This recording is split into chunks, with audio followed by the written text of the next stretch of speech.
조금씩 기억을 잃기 시작하면 우리들의 삶을 만드는 것이 기억이라는 점을 이해하게 된다. 기억이 없는 삶은 삶이 아니다. 마치 표현하는 가능성을 지니지 않은 지능이 아닌 것 이상으로 우리들의 기억은 우리들의 일관성이자 우리들의 이성이며 우리들의 행동이며 우리들의 감정이다. 기억 없이는 우리들은 아무것도 아니다. 기억이란 단지 그의 오래된 적인 망각에 의해서만 위협받는 것이 아니다. 나날이 그 기억을 압도하는 가짜 추억들에 의해 위협받는다. 기억은 끊임없이 상상력과 몽상에 의해 침범된다. 상상세계의 현실성에 대해 믿고자 하는 유혹이 있는 이상 우리는 결국 우리들 자신의 거짓말을 진실로 만들어버린다. 그러나 이 점은 그다지 중하지 않다. 왜냐하면 거짓말이나 진실이나 다 같이 개인적으로는 체험된 것이기 때문이다. 기억이란 무엇일까요? 단순하게는 과거라고 할 수 있죠. 하지만 기억이라는 것은 그렇게 단순하지 않습니다. 인간의 모든 사고와 행동이 기억의 바탕에 있고 심지어 유전인자까지 기억의 영역에 포함된다고 합니다. 인간에게서 빠질 수 없는 부품, 기억. 오늘은 이 기억에 대해서 조금 이야기해 보도록 하죠. 일반적으로 기억을 정의하자면 과거에 경험했던 어떤 부분을 표면의식 위에 재현하는 행위와 과정이라고 말할 수 있습니다. 다만 경험이라는 것은 아주 포괄적이기 때문에 경험을 단순히 기억으로의 정보나 지식의 입력 출력으로 이해하면 안 됩니다. 기억은 단순히 두뇌에서 정보를 처리하는 활동에 국한되지 않습니다. 인간, 우리 자신의 육체와 주변 환경 모두에 기억이 각인되고 저장되며 우리의 두뇌는 이를 불러오는, 즉 기억을 실행하는 도구로 사용되는 것뿐이죠. 기억에는 두 가지 종류가 있습니다. 하나는 단기 기억, 하나는 장기 기억. 이름만으로도 어떤 기억들일지 대충 유추가 가능하죠. 단기 기억은 정보를 처리하기 위한, 그러니까 일상생활을 하기 위한 기억이라고 표현하면 좀 더 편할 것 같네요. 그리고 여기에서 필요에 따라서 선택적으로 이전되어 저장되는 것이 장기 기억입니다. 우리가 오늘 논의하고자 하는 것은 아마 이 장기 기억에 대한 것일 겁니다. 인간은 기계가 아니죠. 기계가 아니기 때문에 저장되어 있는 원하는 정보를 원할 때 온전한 상태로 이렇게 불러오는 것이 불가능합니다. 잠깐 과거의 기억을 떠올려 보면 이해가 좀 더 빠를 것 같은데요. 혹시 어떤 기억을 떠올렸을 때 그 기억이 온전한가요? 그것을 경험했을 때, 그때 당시와 비교했을 때 마모된 부분 없이 완전한지 조금만 생각해 보면 아니라는 답이 나올 겁니다. 그래서 이야기가 중요합니다. 언어가 중요해요. 어떤 사물을 인지할 때 그 사물의 이름을 먼저 떠올리는 것처럼요. 우리의 기억도 마찬가지예요. 어떤 기억을 떠올리고 싶을 때 머릿속에서 이미지가 떠오르기 전에 텍스트가 먼저 떠오르지 않나요? 그러니까 예를 들면 과거의 기억을 불러오는 거예요. 근데 그때 이제 초등학교 여름방학 때 외할아버지와 함께 놀았던 기억을 생각하고 그때 기억을 이렇게 찾는 거죠. 기억은 나에게서조차 발화되지 않으면 뿌옇게 흩뿌려진 채로 멈추게 돼요. 어떤 기억도 아닌 채로. 이렇게 내 기억을 더듬는 데에도 이야기가 필요한데 기억이 공유가 되려면 어떻겠습니까? 당연히 많은 사람들이 경험하고 이야기한 것만이 집단의 기억으로 남게 됩니다. 이는 구전이나 문자로 보존되고 계승되죠. 그리고 이게 보통 역사가 돼요. 공동체를 강화하기 위해서 선택되어 남는 기억들이 있습니다. 신화 같은 것들이 그래요. 우리나라만 해도 단군 신화가 있죠. 단군 신화를 통해 단군의 후손들로 한반도에 사는 사람들을 하나로 묶는 겁니다. 신화라는 경험이 기억이 되어 같은 기억을 가지고 결속력이 그만큼 커지게 되죠. 그 중에서도 문자 기록이 가장 중요해요. 문자는 과거에 대해 직접 말하고 있으니까요. 그 기록들이 이렇게 모여서 역사가 되고 계속해서 사람들에게 전해지게 됩니다. 죽지 않는 기억이 되어서 사람에게 각인되는 거예요. 역사책이나 역사 교과서가 중요한 이유가 이겁니다. 그렇게 기억되기 때문에.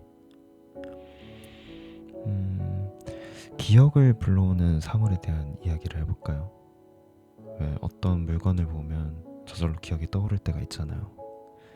꼭 물건이 아닐 수도 있고 장소나 풍경이나 계절이나 음악 같은 것들도 그럴 수 있죠.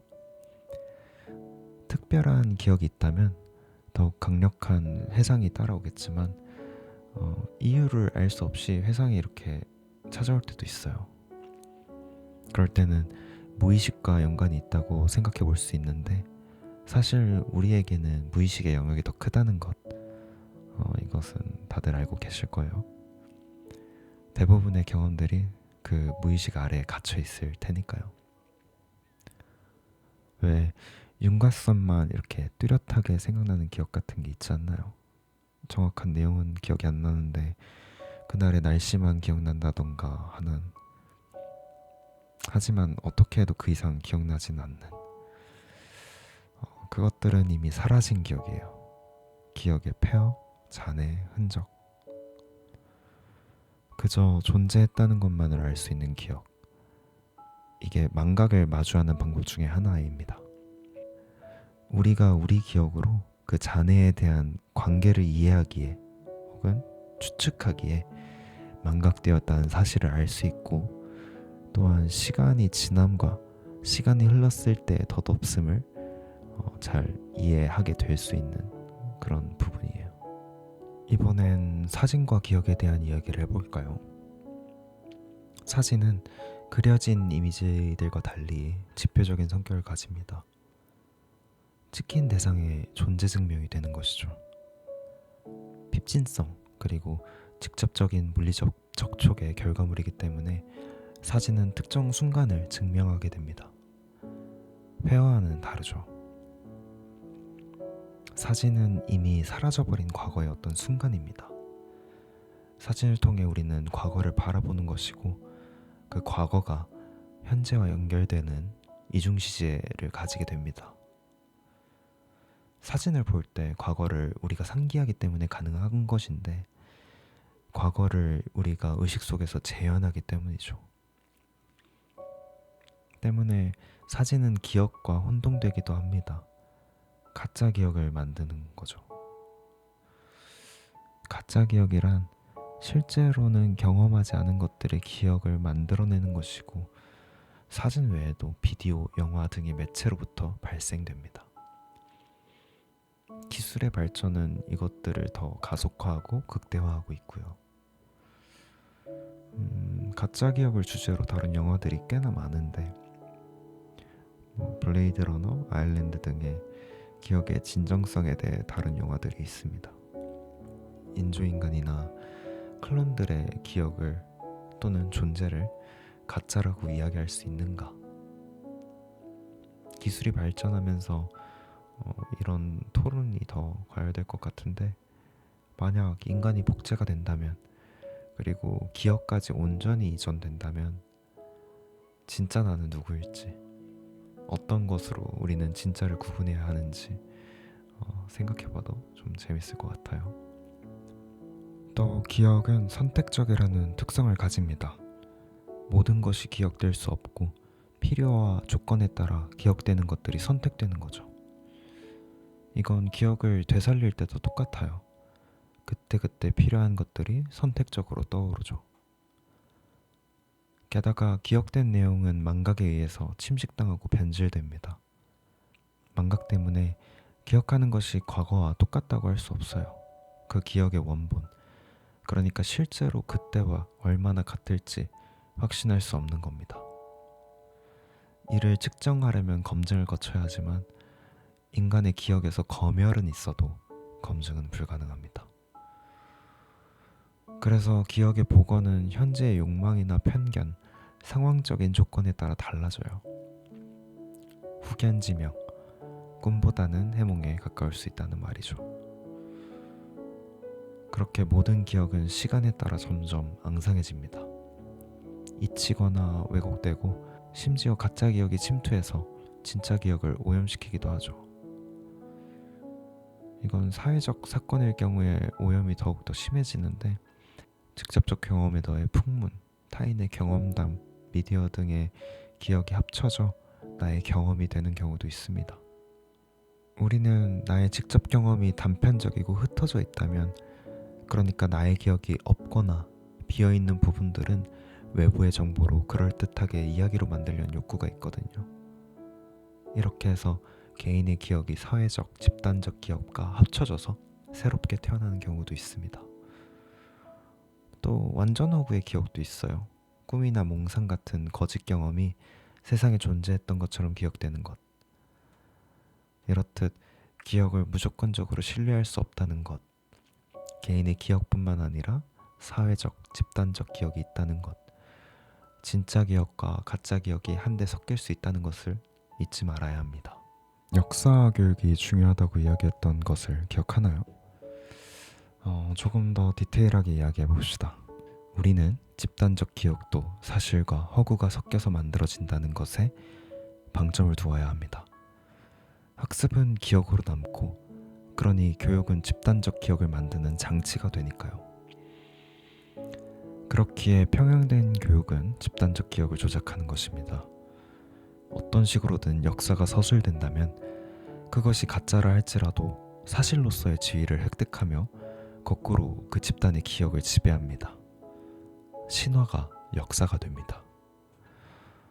이에 대한 예시는 우리의 배경 지식으로 충분할 테니까 넘어가도록 하겠습니다. 다음으로는 망각에 대해서 조금 더 집중해 볼까요? 망각은 항상 기억과의 상반관계에서 정의되곤 합니다.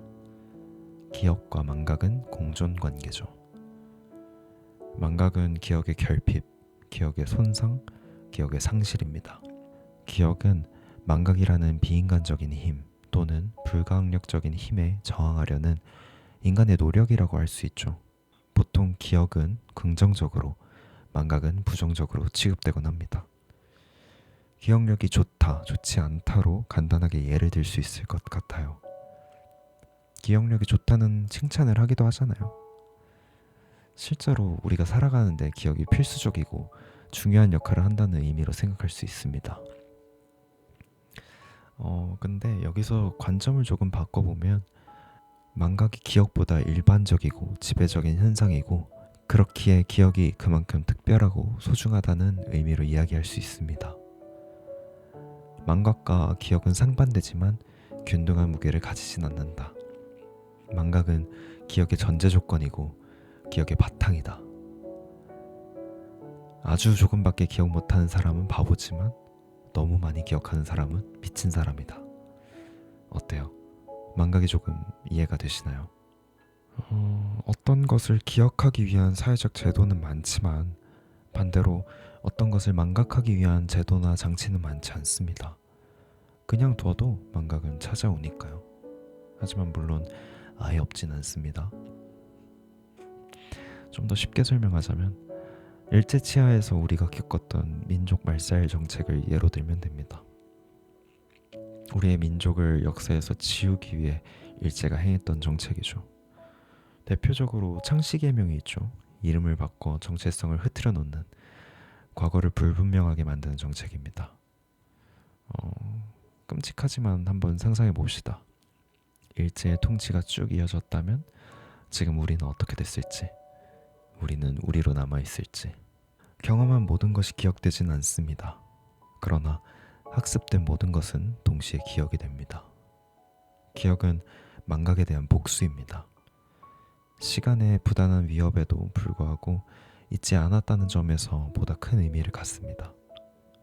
망각의 파괴적 작용에도 불구하고 소멸되지 않고 그것을 거부하며 살아남았다는 점이 큰 의미가 되는 것입니다.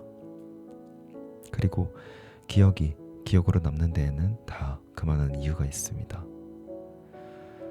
인간에게 기억은 시간에 대한 사유의 재료이며 동시에 그 사유의 한 형태라고 할 수 있습니다. 망각도 그렇고요. 망각에서 우리는 시간의 운명적인 침식작용을 보게 됩니다. 어쩌면 망각에 대한 사유에서 인간은 보다 명확한 시간관념을 얻었을지도 모르겠습니다. 기억은 망각에 맞서는 인간의 방식입니다. 네, 여기까지가 책의 내용을 좀 정리 요약한 내용이에요. 제가 말을 다듬고 살을 붙였지만 뭐 크게 달라진 건 없습니다. 확실한 거는 최민이란 분은 굉장히 생각이 깊고 똑똑한 사람인 것 같아요. 재밌게 들으셨기를